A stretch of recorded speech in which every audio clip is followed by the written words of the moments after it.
우리 이 시간에 함께 은혜 받으실 말씀 찾아보겠습니다. 우리 계속해서 대림절 기간 동안 보았던 말씀, 오늘은 마지막 시간입니다. 구약성경 이사야 9장 6절에 있는 말씀인데요, 제가 여러분을 대신해서 읽어드리겠습니다. 한 아기가 태어났으니 우리에게 주신 아들이다. 그가 우리의 통치자가 되실 것이니 그 이름은 위대한 스승, 전능하신 하나님, 영원히 계시는 아버지, 평화의 왕이라 하리라. 아멘. 네, 우리 지난 대림절 동안 계속해서 우리 나누었던 예수님은 누구이신가라는 이 제목을 가지고 오늘은 마지막 시간, 우리는 아버지가 필요합니다라는 제목으로 여러분들과 은혜를 나누길 소망합니다.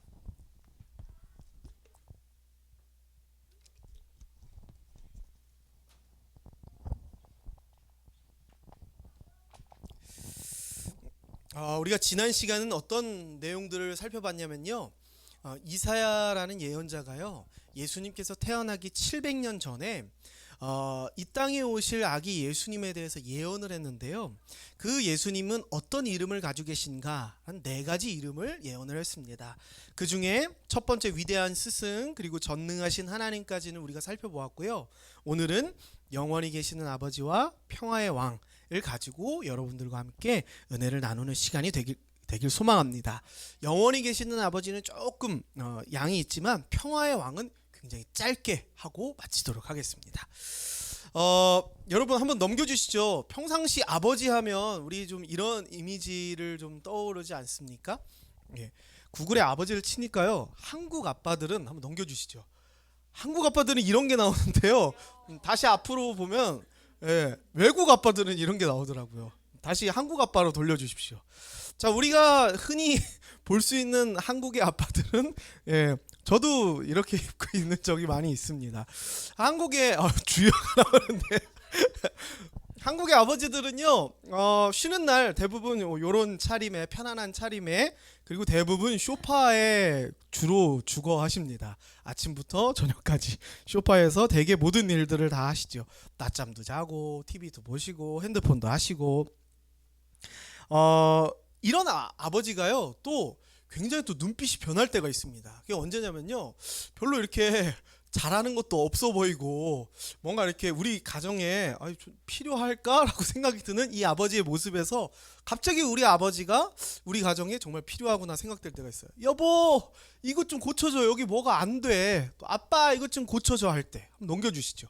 그때 이런 아빠가 갑자기 이런 아빠로 변하게 됩니다. 그러면서 막 전문 용어를 쓰면서 여기는 전기가 뭐 이렇고, 여기는 어떤 부품을 갈아야 되고, 이러면서 집에 있는 것을 또 고쳐주기도 하죠. 주말에 아버지를 상상만 해도 우리 아버지가 여러 가지 모습을 가지고 있는 것들을 우리는 상상해 볼 수 있겠습니다. 여기 있는 여러분들에게도 각자 다 여러분들이 경험한 아버지에 대한 기억들이 있을 것입니다. 여기 있는 여러분들 다 모두가 똑같은 아버지를 경험했을 가능성은 거의 제로에 가깝죠. 아마 여러분들 중에는 어린 시절 굉장히 자상한 아버지를 경험하신 분도 계실 것이고요, 또 여러분 중 어떤 분은 무뚝뚝한 아버지를 경험한 분도 계실 겁니다. 또 어떤 이는요, 아버지에 대한 기억이 굉장히 고통스러운 분도 여기 있을 수도 있겠습니다.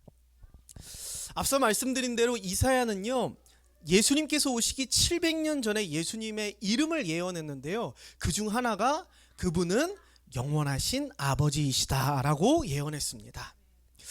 성경은 종종 예수님을요, 우리의 아버지다라고 표현하라는 표현들이 종종 등장을 하죠. 어떤 이에겐 이것이 굉장히 큰 위로가 되기도 합니다. 근데 또 어떤 이에게는요, 하나님께서 우리의 아버지가 되시고 예수님이 우리의 아버지가 되신다는 이 사실이 굉장히 불쾌하기도 하고 전혀 신앙에 도움이 되지 않는 분들도 있을 것입니다.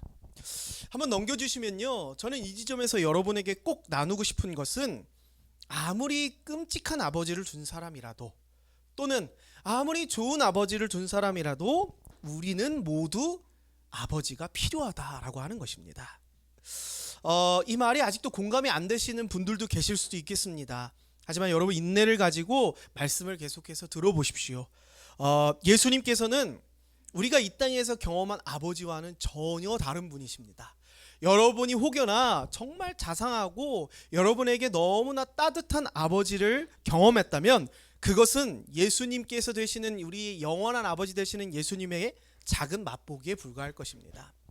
또 여러분들이 아버지에 대한 기억이 굉장히 고통스러운 분들이 있다면 당신이 필요로 하지만 경험한 적 없었던 그 아버지를 보게 될 것이다 라고 하는 것입니다.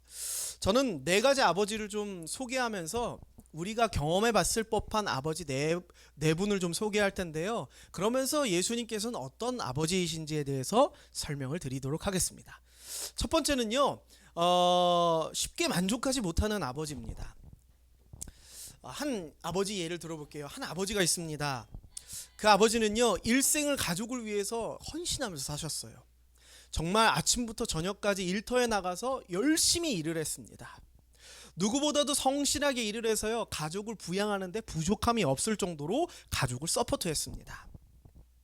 그 아버지에게는 사랑스러운 딸이 한 명 있었어요. 근데 그 딸이 대학에 진학을 했고요. 그리고 마침내 굉장히 우수한 성적으로 그 대학을 졸업하게 되었습니다.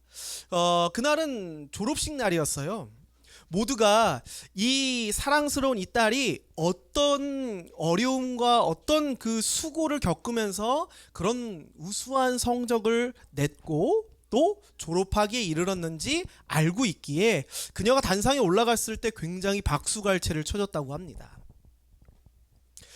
그리고 그녀는요, 내심 아버지가 이런 나를 자랑스러워해 주기를 바랬다고 합니다. 그래서 그 모든 박수갈채를 받고 졸업장을 받은 뒤 단상에서 내려와서 가족들에게 갔겠죠. 그리고 내심 아버지가 나를 칭찬해 주기를, 나를 자랑스럽게 여겨주기를 바라는 마음으로 아버지에게 갔는데 그 아버지는 그녀에게 이런 말을 했다고 합니다. 야, 늦었으니까 빨리 가자. 좀만 늦으면 막 사람들 다 나가느라 차 빼기 어려워. 빨리 가자. 이런 말을 했다고 하는 겁니다. 확 여기 이제 우리 아빠인데 이런 얘기도 나오는데 이런 아버지가 있다는 것이죠. 아무리 자식이 놀라운 성과를 거두어도 자랑스럽거나 쉽게 만족하지 못하는 아버지 말입니다. 이런 아버지 밑에서 자란 아이들은요, 이런 어떤 특성을 가지고 있습니다. 남들에게 끊임없이 자신을 증명하려고 한다는 것이죠. 그리고 그것이 하나님과의 관계에도 연장이 됩니다. 하나님과의 관계에도 이렇게 생각한다는 것이죠. 하나님께서 받아주실 만큼 내가 충분히 열심히 했는가? 또 하나님이 나 같은 것을 정말 사랑하실까? 라고 하는 생각들을 신앙생활에도 고스란히 가져간다는 것입니다. 여러분 한번 넘겨주시면요, 스바냐 3장 17절에 이런 말씀이 있습니다. 너의 하나님 여호와가 너와 함께 하신다. 그는 전능한 구원자이시다. 그가 너를 아주 기쁘게 여기시며 너를 말없이 사랑하시고 너 때문에 노래를 부르며 즐거워하실 것이다. 아멘. 여러분, 그 노래를 부른다. 저희 교회 노래하는 교회잖아요. 많은 분들이 이름 가지고 시비 거시는 분들도 굉장히 많은데 뭐 찬양하는 교회가 돼야지, 실제로 들은 말입니다. 그 제가 진급 심사를 할 때 노래하는 교회가 뭐냐고, 그게 불경건하게 그게 무슨 말이냐고 막 이렇게 하시는데, 저는 그래요. 저 개인적으로 사람이 정말 기뻐하고 뭔가 사랑하는 존재가 생긴다면 노래를 부르는 것 같아요. 그것이 꼭 음성을 통해서 부르는 것뿐만이 아니라 여러 가지 표현들로 노래를 하는 것 같습니다. 여러분, 아버지가 노래하는 거 들어보신 적 있으세요? 아버지가 노래하는 거? 저희 아버지는 그러시지 않은, 저희 아버지는 목사님이라 그러시지 않은데 드라마나 영화를 보면 그 아버지들이 대부분, 저희 때 아버지들은 굉장히 다 무뚝뚝한 분이셨어요. 잘 이렇게 표현을 잘 안 하시는 분입니다. 근데 영화나 드라마를 보면 이런 아버지들이 노래를 부르거나 막 사랑한다고 뽀뽀하거나 안아주거나 이럴 때가 있어요. 언제인지 아십니까? 술 마시고 들어오시면 그렇게 막 노래를 부르고 사랑한다고 막 안고 뽀뽀하고 이런 아버지들이 종종 있다라고 합니다. 술을 마시지 않더라도 아버지들이요, 굉장히 기쁜 날에 한 번도 들어본 적 없는 아버지의 18번 노래를 부르시는 때들이 있습니다. 정말 기쁜 것이죠. 오늘 스바냐에 뭐라고 얘기하냐면요, 하나님께서 여러분의 아버지가 되시는데요. 그분은 너 때문에 노래를 부르며 즐거워하시는 분이시다라고 합니다. 하나님께서 그렇잖아요. 우리 좀 사회적 덕망이 높고 좀 지체가 높은 분일수록 그런 감정을 표현하는데 굉장히 좀 조심스러워 하시죠. 우리 보통 전통적인 가정의 아버지라고 한다면 거의 그런 위치시죠, 그죠? 그래서 이 아버지가 감정을 표현하는 거 굉장히 어려운 일입니다. 근데 그 아버지가요, 나 때문에 노래를 부르고 즐거워하신다 라고 하는 것은 얼마나 우리에게 큰 위로가 되고 또 격려가 되고 또 우리에게 은혜가 됩니까? 오늘 이사야가 소개한 영원한 아버지가 되시는 예수님은요, 여러분을 세상에서 가장 중요한 존재로 여기시는 분이십니다. 세상 그 누구도 여러분에 대해서 알지 못할 때, 여러분이 그 세상 누구에게도 칭찬받지 못하고 귀하다 여김받지 못할 때에 그 아버지 되시는 예수님께서는요, 여러분을 만드시고요, 여러분의 모든 날들을 계획하시며 함께 하셨다라고 하는 것입니다. 여러분 기억하셔야 될 것은 이겁니다. 우리는요, 육신의 아버지는 때때로 우리의 곁에 없을 때도 있습니다. 저희 딸도 유치원에 가면요, 그때는 아빠와 함께 할 수 없어요.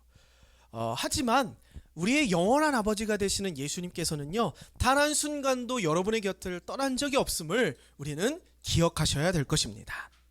두 번째 아버지를 소개할게요. 시한폭탄 아버지입니다. 무슨 얘기입니까? 평상시에는 아주 좋은 분이에요. 근데 뭔가 안 좋은 일이 터지거나 뭔가 이 계획했던 일들이 계획대로 되지 않았을 때, 또는 뭐 영화나 드라마에서 보면 술을 마시는 날이든지 이럴 때 갑자기 시한폭탄처럼 폭발하는 아버지의 유형이 있다라고 하는 것입니다. 심리학자 스테판 폴터는요, 이런 아버지를 둔 자녀들의 경우에 굉장히 여러 종류의 불안을 겪는다고 합니다. 그렇죠? 시한폭탄이 된 아버지, 갑자기 평상시에는 굉장히 좋은 아버지인데 어느 날 갑자기 내가 통제할 수 없는 사건과 환경을 통해서 아빠가 갑자기 시한폭탄처럼 터져버린 거예요. 그럴 때 굉장히 불안하게 느끼고요, 자신을 굉장히 무력하게 느끼고요, 또 그 아이가 커서 나중에 어떤 습성을 가지느냐, 주변을 통제하려는 습성을 가진다라고 하는 것입니다. 이런 아버지를 둔 경우에 우리 예수님께서 나의 아버지가 되신다라고 하는 이 말이 은혜가 아니라 어쩌면 조금 의아하게 되는 포인트가 될 수도 있다라고 하는 것이지요. 예수님께서도 우리의 육신의 아버지처럼 결국에는 나를 돌봐주지 않을 것, 또 믿지 못하는 존재라고 여긴다라고 하는 것이지요. 이런 사람들은 이런 생각을 주로 한다고 합니다. 문제가 생길 때 내가 하나님께 뭐 잘못을 했나? 내가 어떤 죄를 지어서 하나님께서 나를 벌하시나? 이런 생각을 한다라고 하는 것이지요. 한 번 더 넘겨주시면요, 출애굽기 34장 6절에 이런 말씀이 있습니다. 여호와께서는 그의 앞으로 지나가시며 이렇게 외치셨다. 나 여호와는 자비롭고 은혜로우며 쉽게 노하지 않고 사랑과 진실이 풍성한 하나님이시다. 아멘. 오늘 본문의 이 말씀을 통해서 하나님을 뭐라고 표현하고 있냐면요, 노하기는 더디하시고 사랑과 진실은 풍성하신 분이시다라고 소개하고 있습니다. 제가 한 블랙박스 영상을 봤어요. 그 부부가 운전을 하는데 아내분이 운전을 하고 조수석에 남편분이 앉아 있었습니다. 둘이 이런 얘기를 하고 있어요. 막 되게 그 뭐라 그럴까요? 그 되게 이렇게 신혼 초인가 봐요. 되게 이렇게 사랑이 꽃피더라고요. 막 여보, 우리 운전하면서 서로 나쁜 말 하지 않기? 그러면서 뭐 어디까지 그럼 나쁜 말이야? 막 그러면서 막 서로 막 얘기하면서 하더라고요. 그죠? 사모님 얼굴 좀 비세요. 우리랑 너무 다른 얘기네요. 이렇게 생각하지 마시고. 운전을 하는데 그렇게 알콩달콩 둘이 얘기를 하더라고요. 어디까지 그럼 나쁜 말이야? 뭐 그럼 나쁜 말 하지 말자. 뭐 5만 원이야? 막 이런 얘기를 하고 가는데 갑자기 앞에 있는 차가 이유도 없이 그냥 급정거를 한 거예요. 고속도로에서. 그래가지고 정말 박을 뻔했는데 그 아내분이 기지를 발휘해서 브레이크 밟으면서 살짝 틀어가지고 사고가 안 났어요. 너무 놀라잖아요. 너무 놀라잖아요. 근데 이 여자분이 조금 이렇게 이제 올라오셨어요. 약간 화가 좀 올라. 아니 말하면서 아니 진짜 뭐 하는 거야? 사고 날 뻔했잖아. 말하면서 막 이제 막 여기 나쁜 말이 막 나오려고 막 입에 맴도는 거예요. 근데 그때 이 옆에 있는 남편분이 저는 그걸 보면서 아 내가 저런 남편과 아빠가 돼야지 그런 생각. 두 번째 오늘 본문을 준비하면서 아 노하기는 더디하시고 사랑과 진실이 풍성하신 아버지 되시는 예수님 마치 이렇겠구나라고 하는 것을 느꼈습니다. 그 남편분이 저 같았으면 제가 더 열내가지고 막 야 나와봐 하면서 막 차세요 막 이러고 그랬을 텐데 그 남편분이 뭐라 그러냐 괜찮아 진정해 안 다쳤잖아 진정해 여보 안 다쳤으면 된 거야 이렇게 진정을 시켜주더라고요. 아마 그 남편분도 굉장히 놀랐을 겁니다.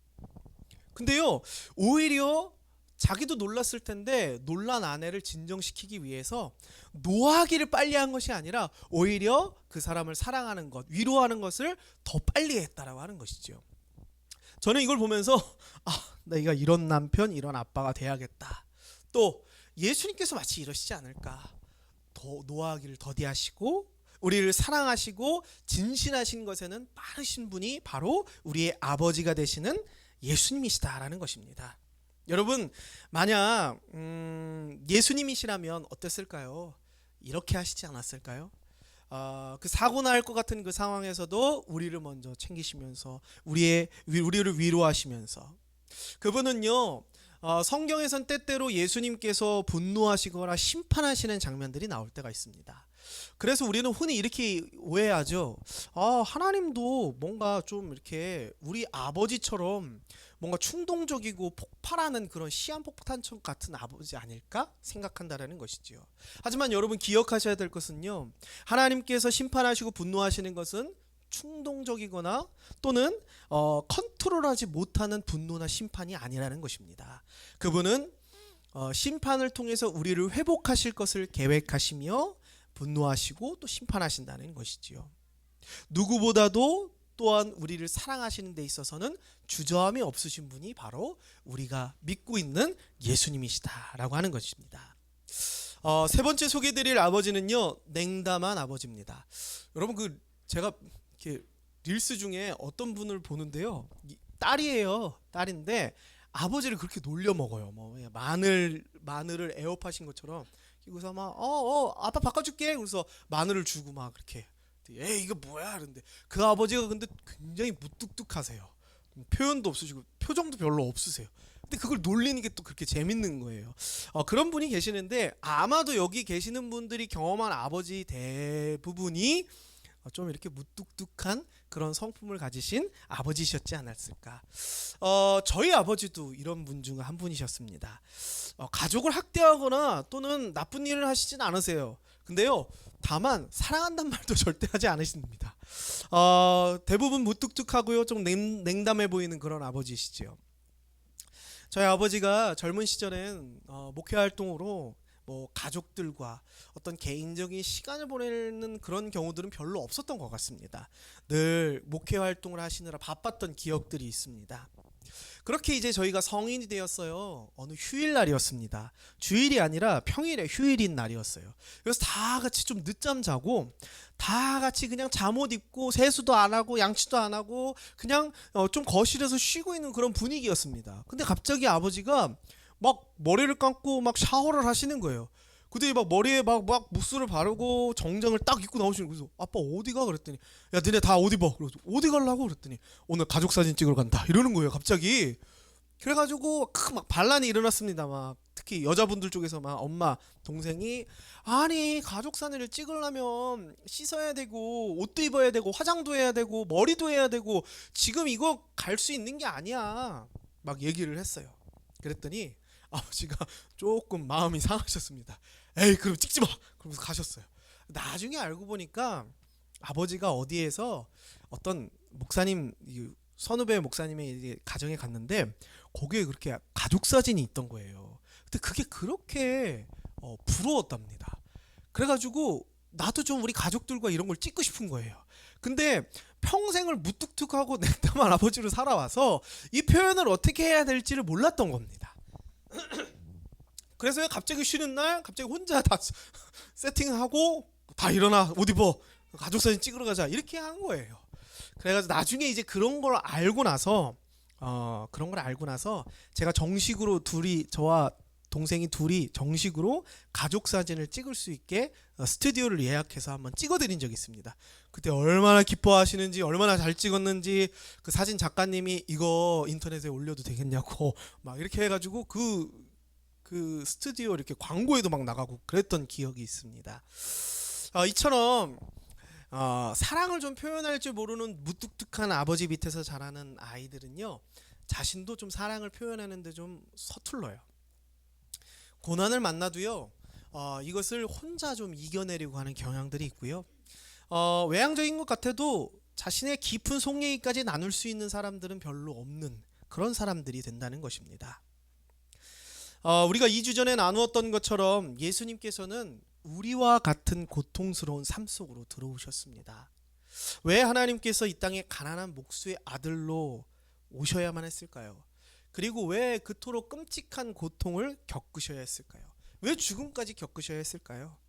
그것은 우리에게 사랑을 직접 표현하기 위해서입니다. 예수님께서는요, 우리가 경험한 무뚝뚝한 아버지처럼 아버지의 존재는 우리가 인지하고 있지만 그 아버지가 정말 나의 삶까지 깊이 다가와서 손을 내밀거나 사랑한다라고 표현하지 않는 아버지가 아니라는 것이지요. 예수님은 적극적으로 우리에게 사랑한다고 지금도 말씀하고 계십니다. 누가복음 15장 20절을 한번 볼까요? 제가 읽어드리겠습니다. 아버지는 그가 멀리서 오고 있는 것을 보고 측은한 마음이 들어 달려가서 아들을 얼싸안고 입을 맞추었다. 아멘. 탕자의 비유죠. 여기서 아버지는 예수님을 의미합니다. 집을 떠났던 그 탕자가 저 멀리 언덕에서 고개를 푹 숙이고 터덜터덜 걸어오고 있을 때 아버지는요, 그 하루 종일 그 아들이 오는 것을 기다리고 있었습니다. 그리고요, 거기서 끝난 것이 아니에요. 오늘날 우리 아버지 같으면 이렇게 뒷짐지고 문 앞에 서가지고 기다리고 계시겠지만 예수님께서는 그 아들을 향해 달려가십니다. 여러분, 고대 사회에 지체가 높은 집안의 어른이 자신의 체면과 자존심을 내려놓고 달려간다라는 것은 일반적인 일이 아닙니다. 그분들은 전혀 달리는 일이 별로 없어요. 별로 없는 게 아니라 아예 없습니다. 걸어 다니세요. 급한 일이 있어도 우리 옛날 시대의 조선시대의 양반들을 생각하면 되는 것이죠. 아무리 급해도 걸어 다닙니다. 고대 사회에서도 이 아버지는요, 특별히 재산을 많이 가지고 있었고 지역사회의 어떤 덕망이 높은 분이었다면 더더욱 그분은 뛰지 않습니다. 하지만 오늘 우리의 영원한 아버지가 되시는 예수님께서는요, 그 아들을 향해 달려가세요. 그리고 그를 안습니다. 그리고 그의 입에 입을 맞춰 줍니다. 그에게 있어서 체면이나 자존심은 잊혀진 지 오래지요. 사랑하는 자녀가 있다면 뛰어가서 안고 입을 맞추는 분이 바로 우리가 만날 그 예수님이다 라고 하는 것입니다. 마지막으로 우리 곁에 없는 아버지를 경험한 사람도 있을 것입니다. 우리나라 얘기는 아닌데요, 미국은요, 저도 좀 놀랐습니다. 미국은 여러 가지 이유로 아버지가 먼저 세상을 떠나셨다든가 또는 이혼을 했다든가 또는 아버지가 부재인 경우를 겪는 아이들이 전체의 40%나 된다고 해요. 이 아이들 중 상당수는요, 이렇게 생각한다고 합니다. 아버지의 부재가 내 잘못이라고 인식한다라고 하는 것이죠. 한 상담 목사님은 이런 아이들을 보고 이렇게 표현을 합니다. 마치 이런 아이들은 뭘 보든지 간에 뭘 경험하든지 간에 마음 한쪽 구석에서 슬픈 BGM이 울리는 것과 같다라는 것이죠. 여러분, 영화를 보면 그런 장면이 있습니다. 굉장히 화목한 가족이 자동차를 타고 이렇게 어딜 가고 있어요. 여행을 가고 있습니다. 근데 음악이 굉장히 음산하고 불쾌한 이런 음악이 막 깔려요. 그럼 우리는 생각을 하죠. 어떤 걸 상상합니까? 이 사고가 나겠구나, 끔찍한 일이 벌어지겠구나라는 상상이 여기에는 된다라고 하는 것이지요. 마치 아버지의 부재를 겪은 아이들이 그런 것을 겪는다는 것이죠. 뭘 보더라도 나 때문에 아버지가 없어라고 하는 그 BGM이 항상 그 안에 깔려 있다라고 하는 것이지요. 그래서요 그들은요 아버지의 부재를 통해서 분노하거나 염려합니다. 하지만 여러분 요한복음 14장 18절에 이런 말씀이 있습니다. 나는 너희를 고아처럼 버려두지 않고 너희에게 다시 돌아오겠다. 아멘. 예수님께서는요 결코 우리를 버려두지 않는 분이십니다. 심지어 그분이 십자가에 달려 돌아가실 때에도 그 제자들을 떠날 때에도 내가 너희를 결코 고아처럼 버려두지 아니하고 성령을 통하여 너희에게 함께 할 것이다 라고 말씀하셨습니다. 여러분 예수님께서는요 우리 곁에 항상 함께 하시는 분이십니다. 우리가 어디에 있든지 무엇을 하든지 우리 곁에 항상 함께 하시며 우리와 동행하시는 분이 바로 영원한 아버지가 되시는 예수님이시다라는 것이지요. 한 번 더 넘겨주시죠. 우리는 아버지가 필요합니다. 이사야는 예수님께서 우리의 아버지가 되실 뿐만 아니라 그분은 영원히 계시는 아버지시다라고 말하고 있습니다. 영원하다는 것은 뭘 의미할까요? 우리는 종종 이렇게 얘기합니다. 사랑을 말할 때 영원이라는 것을 가져와서 붙여서 쓰죠. 너를 영원히 사랑할 거야. 우리 사랑 영원할 거야. 이런 말을 합니다. 근데 우리 모두 다 알고 있죠. 영원하지 못할 것이란 것. 내가 죽거나 상대방이 죽으면 끝날 수 있다는 것. 하지만 우리는 뭘 상상하고 뭘 이야기합니까? 우리 사랑 영원. 사랑이랑 영원을 함께 묶어서 한다는 것이죠. 저희 사모님과 저랑 결혼했을 때 결혼을 하고 이제 인사를 다니잖아요 가족들에게. 근데 그때 제가 작은 고모부가 저에게 하셨던 말씀이 지금도 기억납니다. 야 너네 뭐 사랑이 영원할 것 같지? 그런 말 하시더라고요. 지금 사랑이 막 불타오르지? 야 근데 나이 들고 애 낳고 키우다 보면 의리로 사는 거야. 의리로. 그런 얘기 하더라고요. 그래서 제가 아니에요. 오빠 아니에요. 우린 영원히 살아갈 겁니다. 우리는 아기 낳고 사모님 표정을 좀 보시죠. 네. 우리 사랑 영원할 거예요. 우린 친구처럼 애인처럼 늙어도 그렇게 살 겁니다. 그렇게 얘기를 했던 기억이 납니다.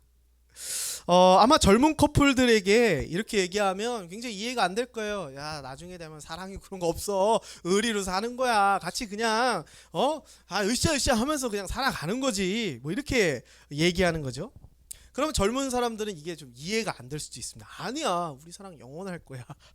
이렇게 생각하고 말한다는 것이지요. 왜 그럴까요? 우리는 본능적으로요 이 사랑이라는 것이 시간이나 공간의 제약 밖에 있다라고 생각합니다. 왜 그렇습니까? 그것은 물질 세계에서 온 것이 아니기 때문에요. 세상 바깥에서 온 것이기 때문에 그렇습니다. 바로 예수 그리스도가 이 세상 바깥에서 사랑을 가지고 여러분들의 삶에 찾아오셨습니다. 그분이 여러분의 영원한 사랑이고요. 영원한 아버지가 되어주실 겁니다. 아버지와 매일매일 함께 동행하며 살아가실 수 있는 저와 여러분들이 되시기를 주님의 이름으로 소망합니다. 평화의 왕은 짧습니다. 금방 하고 끝내도록 하겠습니다.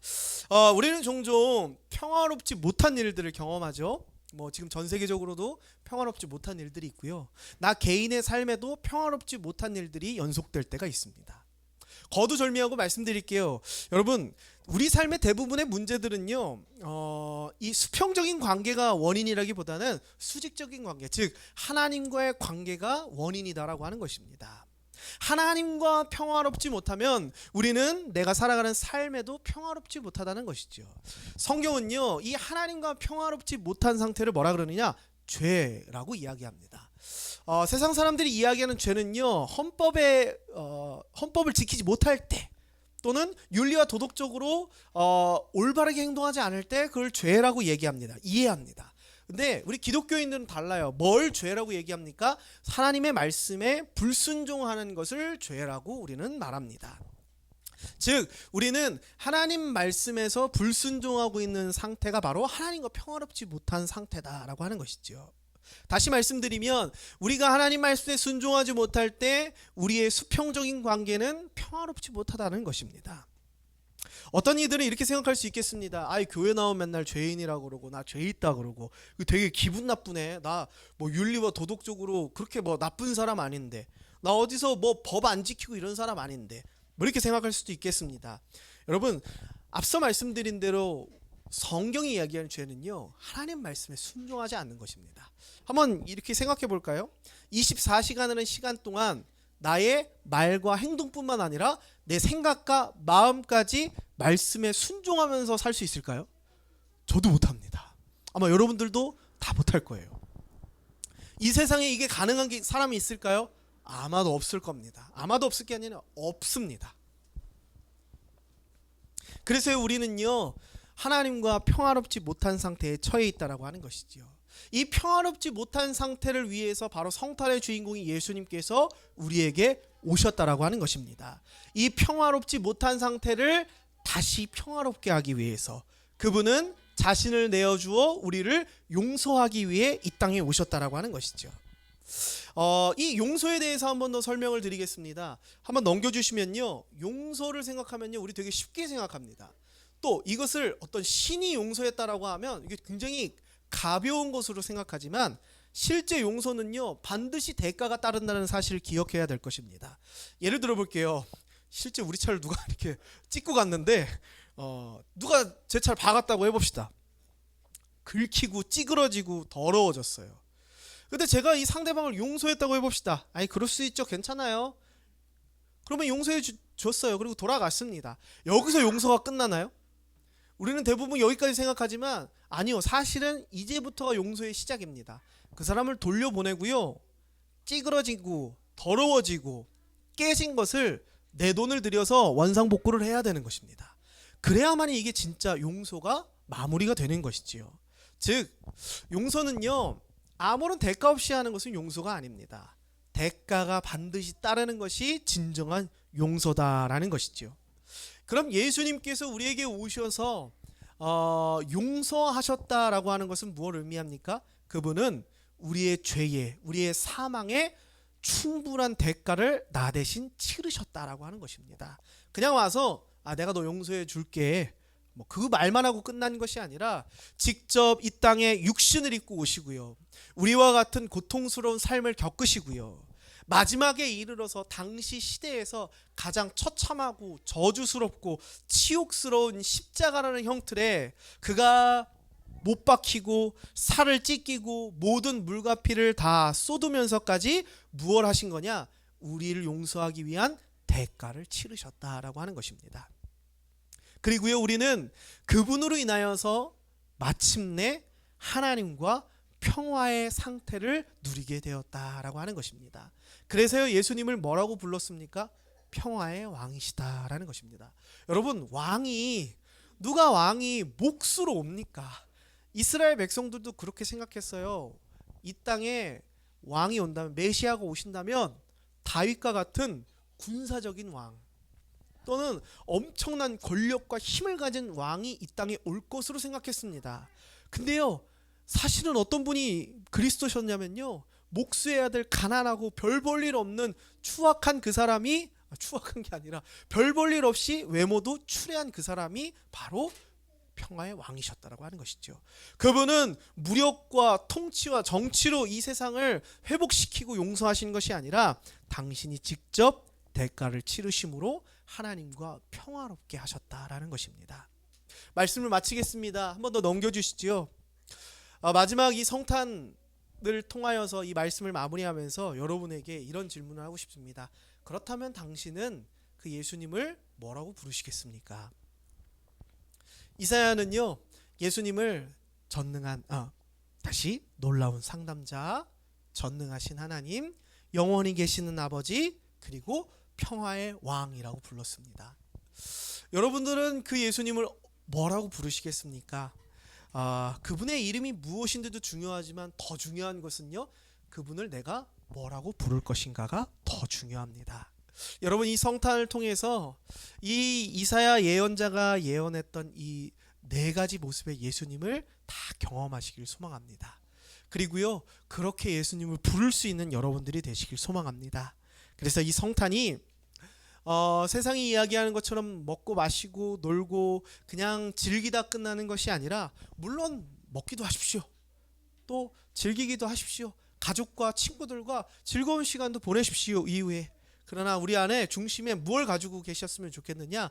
예수님이 나의 놀라운 상담자시오. 예수님께서는 나의 전능하신 하나님이시고 나의 영원하신 아버지이시며 평화의 왕이시오 라고 하는 이 고백을 가지고 성탄을 즐겁게 누리시기를 주님의 이름으로 축복합니다. 우리 이 시간